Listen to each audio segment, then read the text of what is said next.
ভাই রে, ও ভাই, তুই এত যখন তোমার কাজ করলি যে তোর লাশের কাঠিয়ারা ধরা লাগিয়া গ্রামের একটা মানুষ রাজি হলো না। কয়ো কয়ো ভাই আর আয়ো না, মসজিদের থেকে কাঠিয়ারা লই গা, তোকে বন্ধু লাশটা বইরা রয়েছে, এর তো নিয়ে মাটিটা দিতে হইব। না না, আমি এই কাজ করতে পারতাম না। হ্যাঁ, আমার বন্ধু আসলে কিছে, হ্যাঁ একটা জুলুমকারী, আর জুলুমকারীরা তো আল্লাহ কি পছন্দ করে না। এই জুলুমকারী লাশ আমি আমার কান্দে নিতে পারতাম না।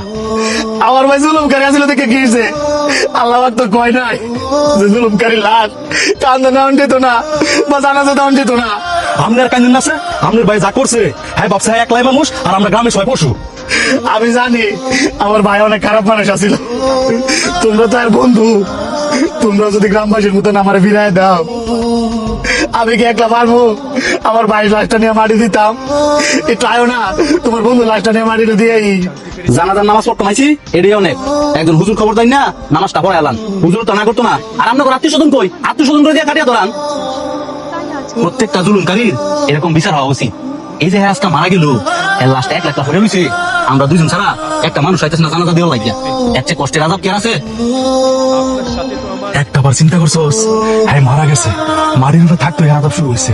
মাটির তলে গেলে না জানি কত ভয়ঙ্কর আদাব শুরু হয়, সেটা আল্লাহ বাকি ভালো জানে।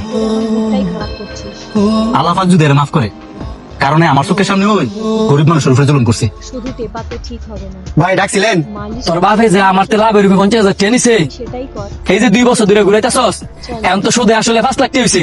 টাকা দিবি কবে? আমরা তো জানেন ওই আমার বাপটা তো মারা গেছে, আর আমরা ওইটাছি গরিব মানুষ, এখন কি ভাই এটা মাফ করে দেওয়া যায় না? তোর বাপের টাকাটা নেওয়ার সময় মনে ছিল না যে টাকাটা দিয়া যে মরতে হইব? যাচ্ছিস তোর বাপের কপাল বালা, যেদিন মরছে সেদিন যে আমি টাকা ছিলাম, আর নয়তো তোর বাপের লাশ আমি দাফন করতে দিলাম বলে না।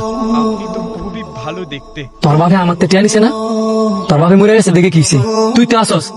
এখন তুই যদি আমার টিয়া নিয়ে ঘুরাস বা টিয়া না দেস, তাহলে তোর বাপের লাশ উড়াইয়া কেমনে যে টিয়া না লাগে এটা আমার ভালো করে জানা আছে। ভাই আপনি তো কি কর, আমার বাবা দুনিয়াতে অনেক কষ্ট করে গেছে, আমার আব্বারে আর কষ্ট দিয়েন না।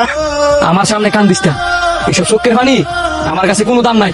গে টাকা ব্যবস্থা কর গা, যা। বন্ধু, বন্ধু তোরা আমার লাশটা ঘুরে রয়েছে, আমার অনেক কষ্ট হইতেছে, তোরা অত্যন্ত বন্ধু ভাই। আমি জানি আমি অনেক ভুল করছি, তোরা আমার লাশটা নে,